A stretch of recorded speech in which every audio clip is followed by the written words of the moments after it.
So the point of today's presentation, and I was asked to come along and give you an understanding of, firstly, managing operational risk or managing aviation risk, and secondly, to give you an overview of where vocational skilling is going in the future in line with CASA's regulation. As has been previously indicated, Australia leads the world in this stuff. Competency-based licensing is pretty much at the forefront within Australia and Australasia generally. Certainly commercial pilots, air transport pilots, and the vast majority of vocational skills here in Australia are underpinned by competency-based regulation and outcomes. So there's a set of rules, and there'll be a training program behind it, delivered through a training organisation or an enterprise that solves the problem. Okay, so managing operational risk in RPAS. Up on the board is an overview of what risk management is. You can all read for yourselves. But the key thing here is it's managing the effects of uncertainty on objectives. So I don't know what's going on, and I need to manage that to perform my task. Now, one of the best ways to mitigate uncertainty is to be certain.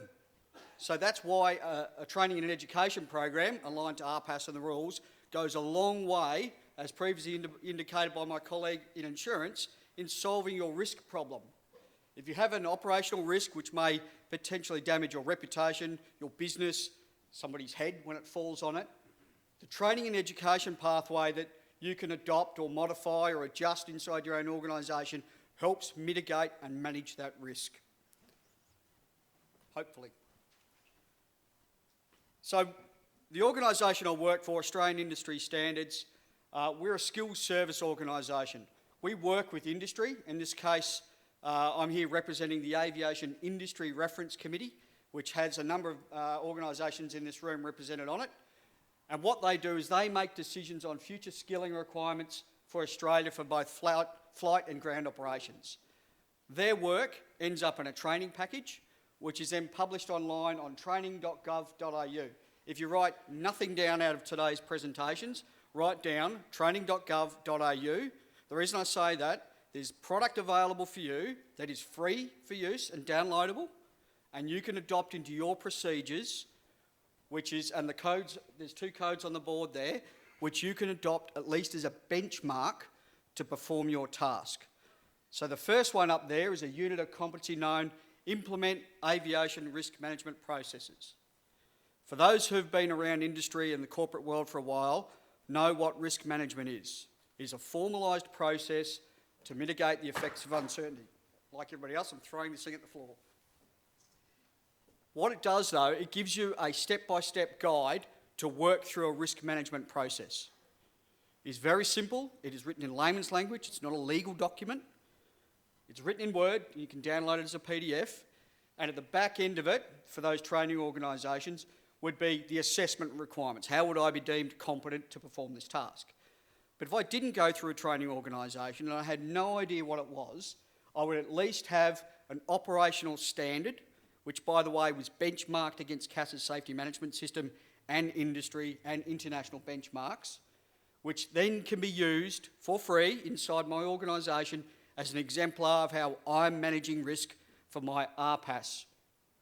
And I commend the AAUS on an accredited operator program, because between publicly available standards which are benchmarked against international standards, an accredited operator program, and an aviation underwriter who's well aware of the risks, and a training mechanism that keeps you safe, you've got all the tools available to you to buy yourself a $2,000 Phantom, go flying, and know that you're doing the best thing possible at that point in time to keep yourself safe.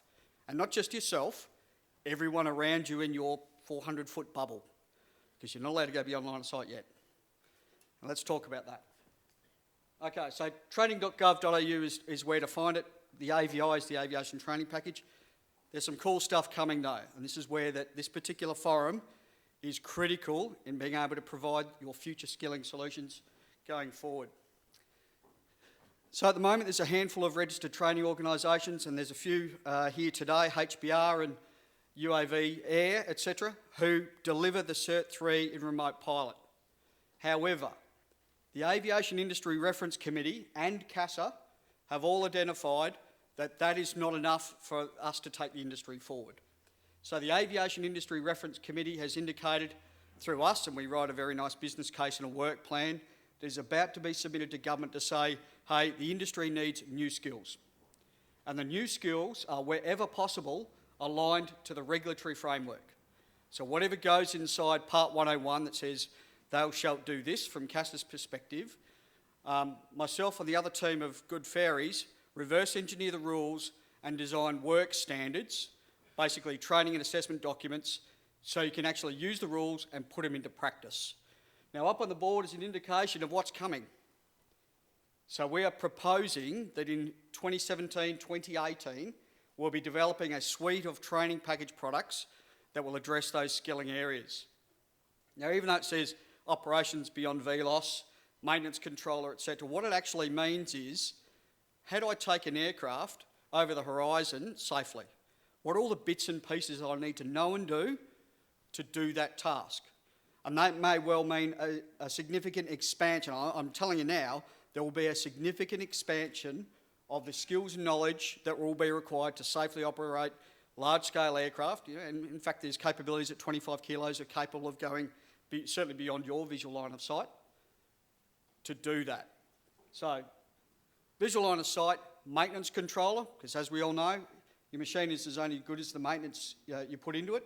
And certainly in the agricultural space, you guys may well be the person responsible for at least doing operator level maintenance on your own machines. So there'll be a training framework put into play. Once again, those standards are published freely available on training.gov.au once they're released into and endorsed by government. It's been proposed a chief remote pilot qualification be put forward, and that is quite likely to be stood up. What does that look like? I would say look forward to the release of the Part 101 Manual of Standards from CASA. Have a look at the duties, skills and functions of a chief remote pilot, and it will look surprisingly like that. The other thing to note is you are not isolated inside the aviation community inside Australia. You will see a blending of the skills and knowledge required from manned flight or flight operations into your space and vice versa. I would not be at all surprised if your colleagues in the manned space start looking sideways to introduce these skills around remote pilot into their qualifications or training framework. So firstly, they're flexible, have a range of skills, and see the future. Realistically, manned flight is going away. We all know that, and we've heard about it all day today, the future of moving people from A to B is quite likely to be autonomous or semi-autonomous with a human in the decision-making loop when something goes wrong. The software will do the bulk of the work. So at this point in time, what we're trying to do is the human in the loop is making the decisions at all time, regardless of the software. So that's the skills framework we're trying to put into place to set ourselves up for when the software does in fact start to make some of your decisions. Okay, at this point in time, that's pretty much, as I said, it'll be brief, that's the end of the presentation. And I'm going to beat the chicken. Noting that we've got about 3 to 4 minutes, I'm happy to take 1 or 2 questions, Duncan, or take it offline. Do you mind if we take it offline? More than happy. Okay. So based on that.